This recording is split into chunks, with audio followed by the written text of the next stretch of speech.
People ask, hey man, these kids, man, it's rough dealing with them. That's right. That's right. You think peer pressure happened overnight? We went through peer pressure. I remember as a kid, some guys said, hey Les, me and another fellow named Willie Lower, we were going home. Hey man, we're going down to Gould's, man, and knock off a grocery store. I said, look here, I don't want no part of that. I'll see y'all later. Say, y'all chicken. I said, that's all right, you say whatever you want. Low star.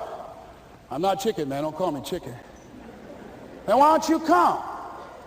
We didn't even ask you to come into place, man. All you do is just drive the car, that's all. I don't know how to drive that good. Well, we're trying to get Les to come. He's chicken. Hey, I'm not driving nothing, all right? Willie, don't care about what they say, man. Leave them alone. You want to go do it? You find somebody else to drive, or you drive yourself. Come on, Willie, man. Pull him. He stopped. I ain't chicken. All I got to do is drive? Yeah. I said, Willie, that sounds simple, man. Don't go, man. He went. And the next day, we read the newspaper where when they robbed the store, when they came out running to a car, the merchant, the man who owned the store, came out just shooting wildly, and he hit the driver in the head. So peer pressure didn't just start in the 90s or the 80s. It's difficult and it's challenging for kids right now. And it's going to take some easy, simple methods to help bring them out of this madness, this insanity. No. Is it hard? Yes. Let's look at what we've been doing. What has worked? What has not worked? Let's look at where we want to go. What is it that we want to produce? What is it that we want to create for our young people? And as we think about that, start experimenting with different methods and techniques to create and to produce that. And begin to believe that it's possible through our commitment, through our vision, through our determination, our relentlessness. Because of our belief, it's possible that we can reduce the teenage homicide rate, the teenage pregnancy rate, the dropout rate, that it's possible looking at what kind of world are they going to be in? And how do you make relationships work? How do you bounce back from adversity? It's possible that we can give them a curriculum that will give their lives a sense of purpose and direction and meaning and teach them how to begin to know and operate on a higher level of being where they become assets to our society rather than liabilities. What if we leave here with that kind of consciousness that it's possible, as opposed to saying we have to write this generation off, that it's possible that we were born for such a time as this and that, that maybe someone here has the idea or the method or some plan of action or an approach that can resolve many of the problems that we're facing with young people today.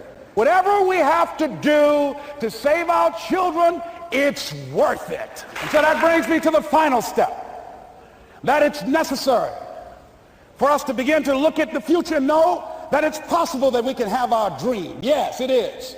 Other people have done it, then we can do it. We fail a lot of times. Well, a lot of other folks fail, and eventually they came back and they succeeded. So it's possible we can have what we want. And we know that we want to get it. It's necessary that we align ourselves with people that think like we do. It's necessary we get negative, do-nothing people out of our lives. It's necessary we never stop learning and growing and developing ourselves. It's necessary that we never give up. We know that it's you, it's me. It's being responsible for our stuff and deciding that we're going to keep on keeping on, that we're going to find a way to win or find a way to make it happen. And we know it's hard. It's not going to be a picnic.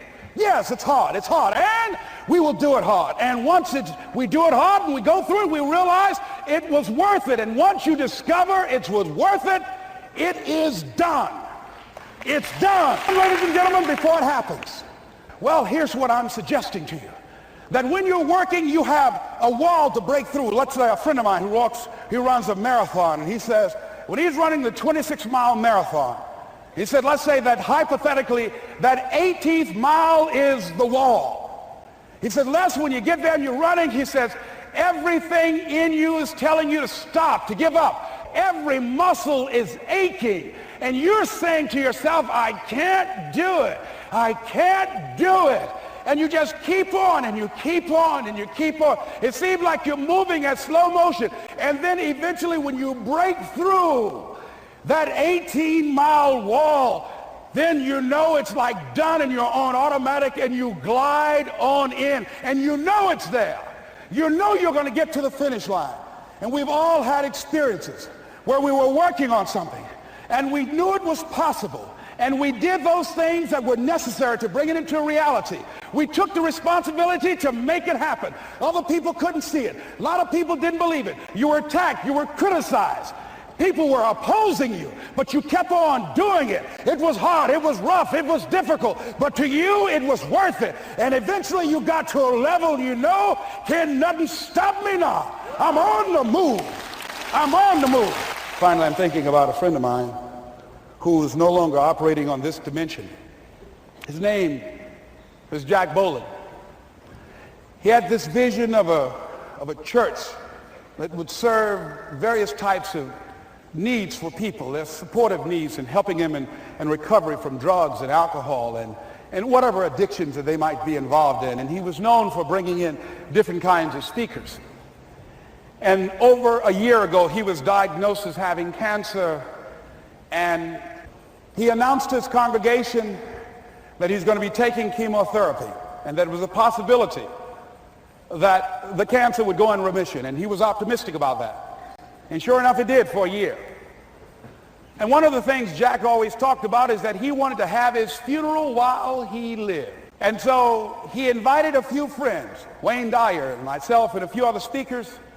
He didn't tell us why we were there, but once we gathered there, the church, they told us in the room that Jack is going to announce to the congregation, he's bringing his doctor up. The doctor is going to say that we felt we could keep it in remission. It's out of remission, and he doesn't have much time left. And whatever words you want to say to Jack that you would say if he had made his transition, speak those words now. Well, we were shocked and we were somewhat stunned until Jack got there. They brought him in a wheelchair, and boy, was he courageous, and he had a strong smile, and they helped him up the steps, and he sat behind the podium. And each of us got up and we said a few things about Jack and the impact that he made on our lives. And he said, the doctor, after announcing that Jack didn't have long, he says, "Doctor," he said, "I accept what you say, but it's possible that does not have to be the case. But if it is, I will enjoy life to the very last breath I take, even the chemotherapy. I will enjoy that." And Jack did, ladies and gentlemen. And when they said that all of his vital organs were failing, they called his family and his close church staff to the hospital and said, "He's dying." And so they came and they all gathered in the room. And Jack at that time was unconscious. And he gained consciousness, and he looked at them and he said, with what strength he had, he said, "I want to thank you all for being here. You've been a great staff to me." He looked at his sons, his daughter. He said, "You've been a great family." He said, "Don't feel sorry for me." He said, I'm ready to go.